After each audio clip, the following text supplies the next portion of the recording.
pleasure. Good morning, Gladys. Good morning to your team. Good morning to the beautiful people of Cameroon. And I would like to make it clear to the public of the people of Cameroon, if you call yourself a politician, this is a program. Come and join us. Let's debate policies.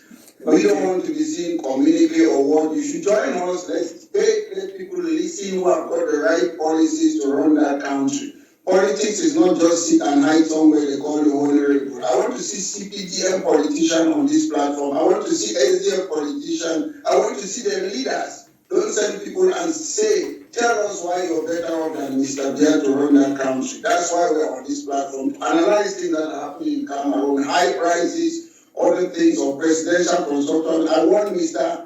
Porterson to come on this program and explain it, because when you talk, you debate, you scrutinize people, you will know whether they are able to do what they want to do. We should not just be singing songs. Okay, let's begin with the worries of Porterson.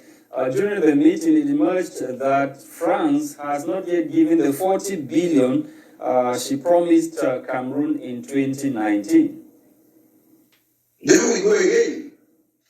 How much is France taking from Cameroon? France is taking a lot of from Cameroon. You cannot be taking our money. Then you say you're giving to us. France is not giving us anything. And why is it that these people, they keep on relying on France to give money for whatsoever? I will go and talk about this issue about reconstruction again. We have an issue here. I've read a lot of reports in the Netherlands, in other experienced countries about reconstruction. You reconstruct a country when the war is finished, and the people who should be responsible to reconstruct that country is not the presidential plan. I've read things from different countries, Netherlands. Tell us how it happened in those countries. The people who are responsible for reconstruction are the population. It's not the government. I've read these things. If you go, I have some of them reports from Netherlands, how after post-war their experience. I've read these things. These people don't read. They will tell you clearly that it is the population. It's not even the government. And so when there is still conflict, people are still fighting each other. There is still insecurity. You have to see how to solve that problem. It is the population. You have to look at law and order. You have to look at the police. You have to look at poverty. These things are linked with different fields. So sometimes when they talk slogans, we are used to. When Mr. Buea came to power, I'm sure I was just going to Form 1. I left primary school. We have been hearing words. Rigor. Rigor means what? Thorough, to be thorough and be careful. Moralization, to express moral judgment. When you look at this Mr. Buea's government, from A to D to Kondingi, do they do those things? So we are tired of these words. When I come on your program, I keep on saying, I have no problem with the people who are running the country. I have a problem with the ideology. I have a problem that they do not. That is when you say you don't have a problem with the people who are running the country, a while ago you were complaining about a video you just watched of the Speaker of the Lower House of Parliament delivering the closing remark or speech for the second ordinary session of Parliament for this legislative year. Yes, the point is when I say I don't have this problem with that, it means I distinguish Kabaye Jibril as an individual who have a private and a family life. When I'm talking about him, I'm talking about his post, his personality. So I don't have private problem. People don't know politics is about ideology and it's a profession like any other profession in life. So I saw the video, to be honest, I did not know what he was saying. I don't know if it is Nordic French he was saying or what. It's a disgrace because when people are communicating, you have to understand what somebody is saying. And everybody sits there and clap because it's the norm. Nobody can stand and challenge and that what's going on? What's this man saying? All they are interested is what? When he stands there and say what he was saying, we did not listen or understand. They are interested in their PTM. That's what is happening. It's very sad that when we see somewhere, we see something is wrong. We cannot say it because... Alex, is the problem in Cameroon age or people who are competent? Because you have to talk about age. Even in the United States of America, you have very old people who are holding public offices without any problem. The problem is there is a process. When you see somebody like Mr. Biden, you will see his career, he has been maybe, example, just say generally, some of them, they go to the military, they come, they are mayor, they are councillors, they are senators, they are governors, they climb. Somebody doesn't come like myself, I have no experience in politics and I'm a prime minister or president. That's the difference. Because before these people, even if they are old, they have experience. In Cameroon, I made an example, to be honest, to be frank. I've never heard of Ngongo, he's Secretary General in Cameroon. I've never heard about him. So you see, you don't see people in politics, you see people, they climb step by step, you notice them, you see their works, you know what they are doing, then they are climbing. Then at some age, whether you're 80, it doesn't matter. But when they put people, I don't know this word, I put in code. In Cameroon, they believe when you're in a post of responsibility, it's for the country. It's not for a particular region. They will have to make it, maybe the president of National Assembly have to come from the north. North is different. Then maybe the prime minister have to come from Anglophone area. Maybe that's not how you look at people based on competence. So when you see Mr. Kabaye, a sports teacher, he has never proven himself as someone who can hold office. What I mean, you start from ground zero, you start from the level of maybe mayor election and climbing. That's how you do it. This idea of appointment is about, that's what encourages nepotism in Cameroon. And sometimes, I don't see why, let me call him Honorable Kabaye. Why is he no, he's even right, not just honorable. He's right, honorable. Not just yeah, let me call him that way, because to me, I honor people based on their activities. I don't honor you based on what you say. As I keep on saying, when I'm on your platform, I'm not here to say it's my father or my whatever. No, when we talk politics, everybody is equal. If I go somewhere behind the scene on family level, I will respect Mr. Kabaye. But when we talk politics, sometimes they are the one destroying accounts. And I will tell you, for me, the problem is not age in Cameroon. Why? Because the people who are supporting these people who are 8 years old. When you say the problem is not age, people have complained. People have often complained. Cameroonians have often complained that the people who are in power, they have been there for a very long time. You yourself, you have complained. You've talked about when Mr. Buea got into the government. It depends on the context. It depends on the context. When Mr. Buea took over power, he was 49 years old. Aijo was prime minister at 33, so it was young people who took over, although they are old now. So when, in that sense, when you analyze the general, it's not about age, because Buea was a young man, and President Aijo was a young man, Muna was a young man, Pachidachi was Minister of Justice at 1972, a young man. Young Philemon was a small boy when he was in territorial mission. Maître Alex, est-ce que ça voudrait dire que nous, aujourd'hui, on n'a plus la même façon d'être intelligent que eux à cette époque? That's not really what it means. It just means people are scared to air their view. If you go inside the CPDM political party, let me use it as an example. The CPDM political party have got young people there, and they keep on complaining that they don't give them the chance. I've never seen a young man in CPDM political party saying, I want to challenge Mr. Buea internally to be the next president. Is it possible? Est-ce que c'est possible? Est-ce que c'est possible?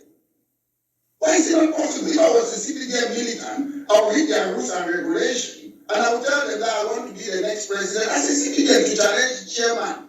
You see, in the UK at the moment, all of us, we know that the Prime Minister resigned as the leader of his party. There are 12 people in the same party who want that position. Why is it that in Cameroon, sometimes we keep on blaming them, they agree. If you're in the party, you're a CPDM militant, say you want to stand. I've never had a single one. When they go behind the scene, they ask somebody to come in their meeting or convention. Oh, I nominate Paul Buea to stand again. Why is it that nobody says I'm challenging Mr. Buea? It is healthy for democracy. It doesn't mean you hate Mr. Buea. It is good to come and give a different point of view, different ideology internally in the party, what we're going to do with our economy, what we're going to do with our health service. It is very important. That's what's important. But sometimes people are scared that if I say I'm going to lose my job, that's why we are calling that they should separate civil servant from politics, because if you owe your allegiance as a civil servant to the government, they can sack you. Like my lecturer, the Prime Minister of Cameroon, he's a civil servant. So why is it that we don't have Does it mean that Why? a civil servant cannot become a politician? Or you cannot be a civil servant and then you are a politician at the same time?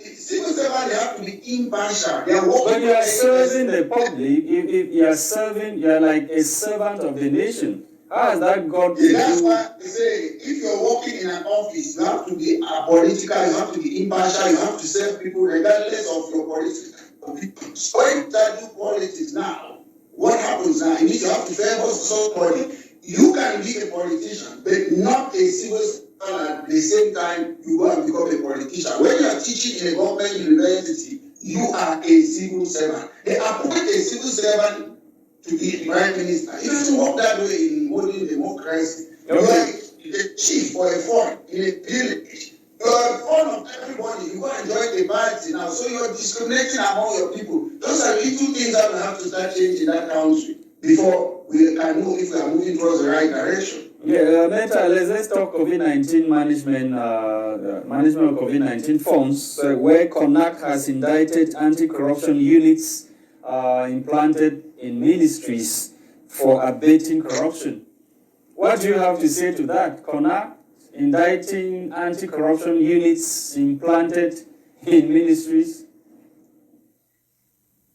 Mr. Lasha, when we have an organization that is not independent, when we have an organization that the President of the Republic appoints the people, when we have an organization that the President, Judiciary, that the President of the Republic have to guarantee independence, I don't trust it. That's for fact. And sometimes these people, I know there are corrupt people in Cameroon, yes. Sometimes they use this thing to settle political score instead of justice. So what is the use? What is the use of those units that have been put in place at the level of the ministries if they cannot do the job? They instead help to promote corruption.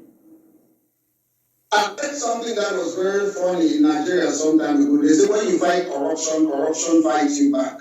So sometimes when you put a unit, some of these things, if they are not independent and they are not really powerful, and if these people are not well paid, it's very difficult. Because when they say in Nigeria, when there was somebody who was responsible to fight corruption, the man is on exile, he claimed asylum abroad somewhere in Europe. Why? Because there are powerful people who are corrupt. When you want to fight them and investigate, they give you a lot of money in Nigeria. And if you refuse that money, you're finished. They'll kill you. So sometimes when we have to do these things, we should be very careful. What is important to me in Cameroon, we need honest people. We need to make sure our judiciary is functioning. I don't believe in this CONAC or the current code. So corruption has finally swallowed all of us. We need an independent judiciary. We need a judge in Cameroon that will look, the function is defined in the constitution. So no president, nobody will threaten a judge. When you want to talk, you say it's my constitutional right. In the constitution, is there I have this right. When you owe your power on a president who does everything, presidential plan, presidential degree, they frighten you people every time by writing presidential degree number this. When you talk to the public, why do you need to be putting presidential degree number D? You don't need to do that. You write in simple English or French. So they frighten people. These people who are reading us. A common man will look at those things and say, oh God, he cannot read it. So we should stop doing these things. And to me, Cameroon is corrupt at all levels. If anybody, you are undercover journalist, you have a camera, put it inside, you go to the Ministry of Finance, 40%. Those things are viable. Go there, you have a fine, you want to go there. There's corruption, and I don't have any evidence, but I believe the government is happy, taking into consideration that people, they are not well paid in Cameroon. Insofar as they take the 40%, they will not be against the government and everything will be okay. It's not as if the government doesn't know corruption is in Cameroon. The government knows that the people, police officers in the street, they take money from the driver. It's easy, put undercover officer and put them there. When the delegate of national security, former Anje Tungi, was there, he said he was going to make police the police. Nothing happened. So we are used to with all this slogan, emergence, blah, blah, we are used to. We are used to with all that emergence. We want action. People should be serious. As my Bongo said, infantilization, that they want to make people to look as if they don't have, they the citizens of the Cameroons as if they are not intelligent enough. Yes, I'm not saying people should wise up. People should join us on this program. Let's air our view on their program and let the government listen. We are not fools. We are human beings. We have brains, and we can discuss, debate about economic, debate about our roads and other things. People should come to your program. That's why I'm on this program. They should not call themselves honorable, and they cannot come and defend their honorable on your program on any television show. It's very important. The day we start talking on your platform, that's the day that we have peace in the Cameroons. Yes, Maitre, thank you for that recognition. Well, let's talk economy this time around. And apparently there's trouble ahead for Cameroon. We are told that fuel scarcity has hit Yaounde as other towns in the country. And the minister yesterday, one of the government ministers yesterday, came out with a release detailing how government is going to tackle that problem to maintain the prices at the level of the pumps. When we talk about fuel, we think that it's just motorists or drivers. It is very, very important that this matter is being solved. Usually people blame increase in petrol prices on inflation, but when we talk about petrol, it has got impact on transportation. And transport people, the taxi drivers, all those people, what will happen? They'll have to increase their fares, and it affects people who go to work. It also affects food. Food prices can go up because you have to transfer most of this food from the villages to the cities. So it is very important. So I haven't read the ISA's release, but what I will tell you, I don't know if they are looking into things like black market. There are people who have fuel, a lot of fuel in Cameroon, but they are hiding it. What happens? People are desperate. When you are desperate, you're willing to pay any price. So I haven't read it, but I'm telling you the general aspect is... No, the release says that Cameroon has been spending so much in subsidizing the prices of fuel, and also dishes out or detailed out further instruction from President Buea on how monies will be disbursed to make sure that the price is maintained at the level of the pumps. To me, there is nothing wrong insofar as it's going to a good cause. To me, there is nothing wrong with that. If you can use taxpayer money to subsidize people, as I say, fuel prices concern transportation, food prices, and other things. So it is very important. My point is, this our centralization is not helping us. The government sometimes, I don't know their advisors, they take their friends and put them as advisors. Sometimes you need people who are not part of your system, people who can see things from a different angle to advise you, because there's a lot of information out there on how to deal with this matter. The most important, black market. People have black market, and this black market that they hold some of these fuel in order to sell it at a more expensive price. Maître, est-ce que ça voudrait dire qu'on n'avait pas prévu au Cameroun qu'on pouvait avoir ce genre de situation? Pourquoi est-ce que ce secteur n'est pas monétarisé au Cameroun? Pourquoi est-ce qu'on n'investit pas dans ce secteur pour éviter effectivement qu'on se retrouve dans cette posture?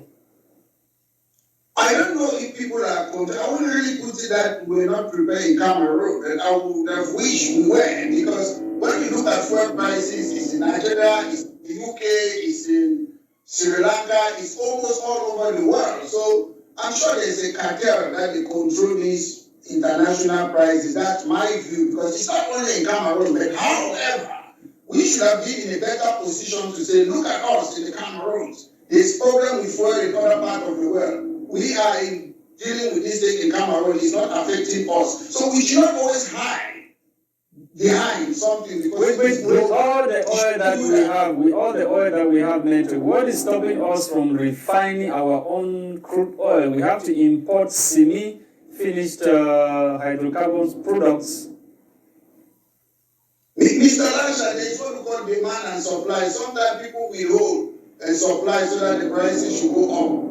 People do these things. It is fixed, because it's not a coincidence that is happening nearly all over the world. So people do these things, Mr. Lasha. Most of us, we think we are free, we go out, we do this. People have strings all over the world. they press the button. That's why you hear some few people are millionaires. People want to be billionaires to control people like yourself and myself. It happens. It's not as easy as you think. They keep on saying the world is a global village. I don't believe in that global village, because if the world was a global village, there would be no string of having passport to go to one country. When this Western country, they want to control us, they say it's a global village. But when it comes to other things, we are not part of it. That's why I'm asking that with everything that we have in Cameroon, why can we not be self-sufficient when it comes to this issue of hydrocarbons products? We could be, but I say some of these things is not up to us. You know about. We have Sonara, but we are not producing at full capacity. We have Sonara in Limbe, but we are not producing at full capacity. If you know the history of Sonara, I don't know how it is now. You know that France was in control. Cameroon had just a percentage watch. I don't know the current situation at the moment. Sometimes we have Sonara, we don't have it. It's France that have it. So we should take that into consideration. And these people too, they always want to look at the market prices. When the price of petrol or the scarcity, a lot of people make money. I say, sometimes we look at things, what we see in front of us is not what we see. We are not behind them. We are not the people who are pulling the string. A lot of people want to control the world. They want to control the population. They want to control the money. They want to control everything. We can say we are a sovereign country, but we are in this world. People determine what is happening in Cameroon. You've seen now, as I said, some people have never heard about Ukraine, but now Ukraine is causing trouble in the Cameroons. So sometimes these people, they know what they are doing. Until you dig further, until you don't sit like a person on the street, you go and dig behind, then you understand that our life is being controlled by some invisible people. Ok, Maître, nous avons aujourd'hui dans le journal Le Jour qui nous parle d'une grève des taxis à Bafoussam. Grève des taxis à Bafoussam. Le journal évoque ici des tracasseries policières et des nouvelles mesures de transport. It's not new. I'm a fan of people fighting for their rights. When they treat people in a certain way, I believe they have to go out and express it in the public. It is very important for us to allow people, when they are dissatisfied, to have peaceful protests and to make their mind clear and to be known. What is happening in Bafoussam is not new today. These things have been happening. And today, I saw something about Bafoussam that I was so shocked today to see something which is not really related to that. A government official, a person who is working with the military in Cameroon, kicking a citizen in Cameroon. And there's a prime minister who doesn't say anything. There's a government who doesn't say anything. And people come and say he's a hero. Nobody should take laws into their hand. You cannot say you're B or what and you kick people's citizens. You have no right. That is assault. And if you look at the laws in Cameroon, it's a criminal offense to be kicking at somebody. Nobody is saying anything. That's why. And he equally doubles as a traditional ruler, if that's the same story we are talking about. And lawyers, human rights lawyers are already on the case. As you're saying, nobody is saying anything. I have to make this clear. I'm against anybody who goes around burning house, attacking people, fine. But if somebody has done something, there is an authority in Cameroon. But don't you think that he has been vested that power to do so, since he is a military officer? He has the right to do so. As a military officer, it doesn't even matter whether you are a prime minister in a democracy or a president. If you breach the law, you saw Boris Johnson, he breached the law, you know what happened to him. I saw it this morning. I was so disappointed. And when people sit, they say the Prime Minister of Cameroon is a nice man. Then people do those things. Keeps quiet. He was with that man. It is a shame. I'm not saying. I'm against people who are attacking people, kidnapping for ransom. I am the number one person. I was the first person who condemned that thing. Is it what? Around April, May 2017, I was the first person in the whole of Cameroon who started condemning this thing. The videos are there. But however, nobody should take the law into their hands. It doesn't matter. If all of us, Mr. Kingsley, Gladys, if you take the law into your hands, then all of us will be killing each other. So when somebody does something, there's a police station, you go and report, they will come and arrest the person, they will investigate the person on that question. When you go around kicking people in the street, then people say you are a hero. And some of them are parliamentarians. They're praising this man that is a hero. If you people continue to do that, and I'm making an appeal, especially to the Prime Minister, they should investigate these things. If you want our country to be a country that everybody will be kicking people in the street, then don't blame. Are you blaming that chief's attitude or his behavior on government officials? I'm blaming the government when people do things. Listen, no two wrongs make a right. I'm not saying people haven't committed.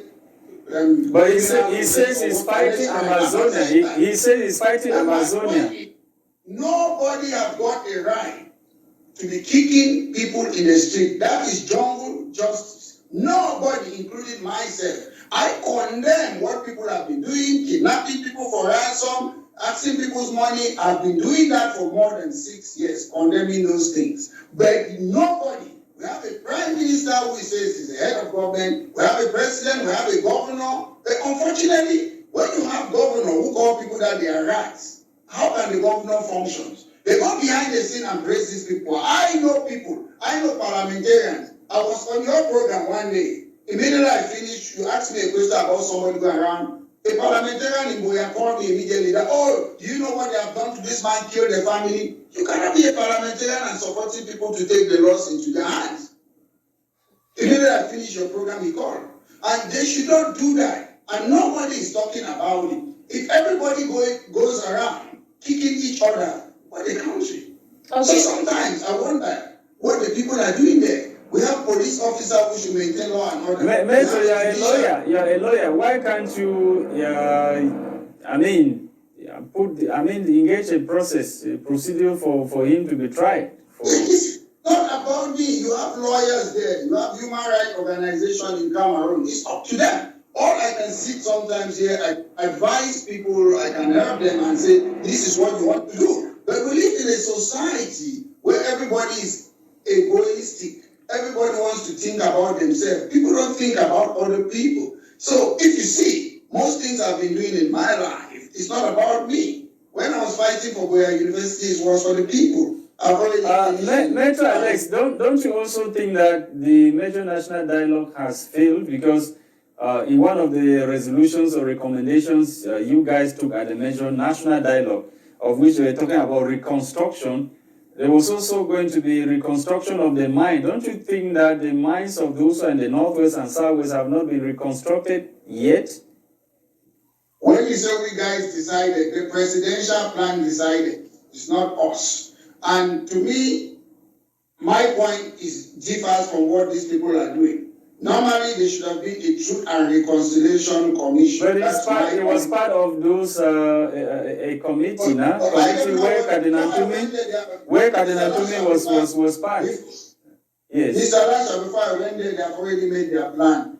No, you guys made the recommendation there. Nobody came with the document. No, we did not, Mr. Lasha. There was were the documents already made? Were the documents made and presented? I was in the decentralization committee, and even the special statute was not in the plan. It's after I protested it and I told them off. That's when I said, call the presidency, then blah, blah, blah, those things came up. But my point is, which you should allow me to say what I want to say now, is very important. They should have a Truth and Reconciliation Committee. What the government is doing is going to create what? DDR. People who have confessed that they have killed human beings, they are giving them jobs while the victims are suffering.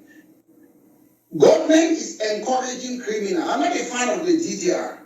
A lot of people there, they have come openly on video. They say they kill people. If you kill a human being, you should pay for your crime. That's my position. You have no right to kill a human being. So all those people in DDR, if we happen one day to be in power, in any means, will try you. You have killed somebody. Nobody gave you a right to kill a human being. Number two, if we want to come as a country together, all of us, what we should do is that there should be Truth and Reconciliation Commission. These killers should come and confess like what happened in South Africa. Then they will compensate the victims. Then we can move forward.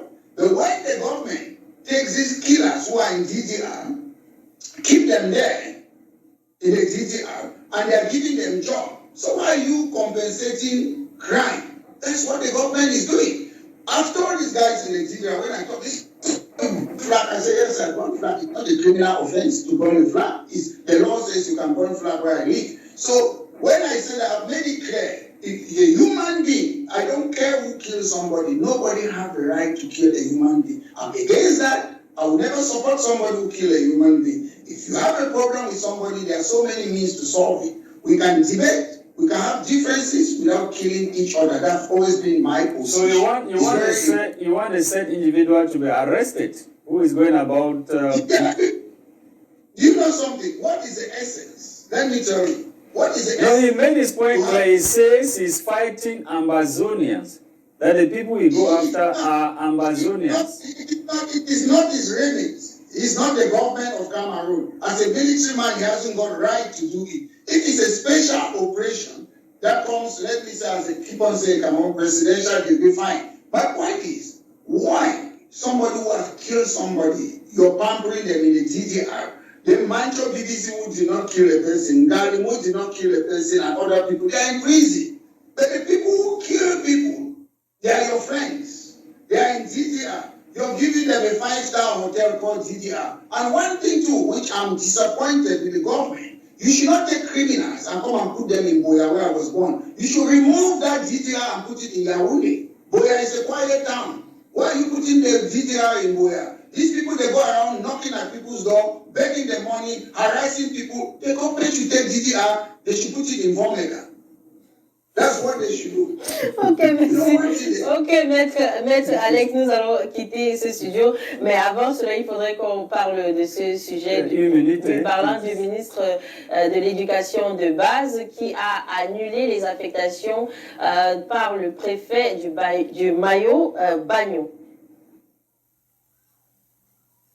Oh, you say that? Oh my God, I don't understand. You know something? There is duplication of positions in Cameroon. People don't know their functions. You see, they have regional assembly, elected people, then they have governors, they have a prefect, then you have a minister. So they don't know their job. That is it. There's duplication of jobs. I'm happy that you and Gladys, you sit on that platform, you know your position, or else both of you would have been fighting on that platform. These guys, they don't know what they're supposed to do.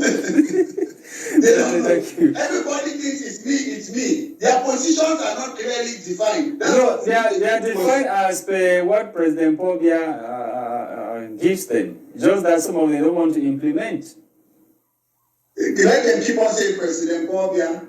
Me, we are talking here. We don't see Paul Biya, he doesn't talk. Anybody can write a letter and say President Paul Biya said this. It's not President Paul Biya. I can bet you all those things that come from the presidency is not President Paul Biya. I know President Paul Biya to a certain extent, very extent close. But all those things that are going on, if you have been following President Paul Biya for the last, how many years, 30 years, the things that he write, that's not how Paul Biya's write.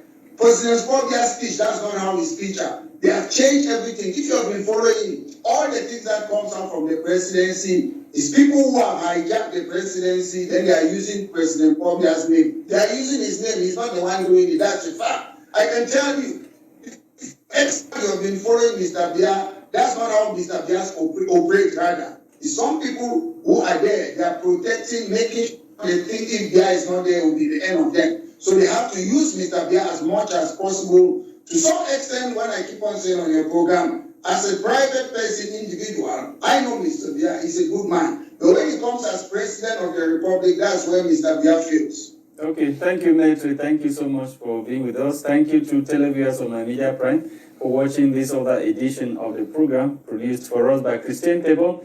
We were Gladys Bomotongila and myself, Lasha Kingsley. Tomorrow is another day. Bye-bye.